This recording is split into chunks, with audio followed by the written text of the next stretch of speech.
سنة نبينا لما قالها نبينا فاتبعوني فاتبعوني في حب الخير فاتبعوني.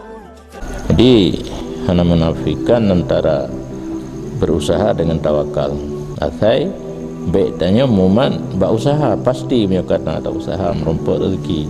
Pakitiban usaha laju yang hakikat yang kepercayaan tanya yang beri rezeki adalah Allah. Dan bahwa para nabi semuanya itu bertawakal beserta bahwa nabi itu muktasib. Nabi pun berusaha tapi bertawakal. Lagi Adam petani, Idris penjahit, Nuh bagian kelautan, menteri kelautan, saudaranya inang Susi.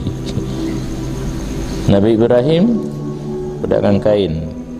Muhammad sallallahu alaihi wasallam berperang TNI seperti dalam hadis. Dan dalam Sami' Saghir dibangkitkan ulun di hadapan kiamat dengan pedang. Dilun dikirim oleh Allah sebagai rasul menjelang kiamat. Tugas lun mak peding biu perang kafir sehingga menyembah oleh mereka itu akan Allah. Satunya Allah, tidak ada syarikat baginya Allah.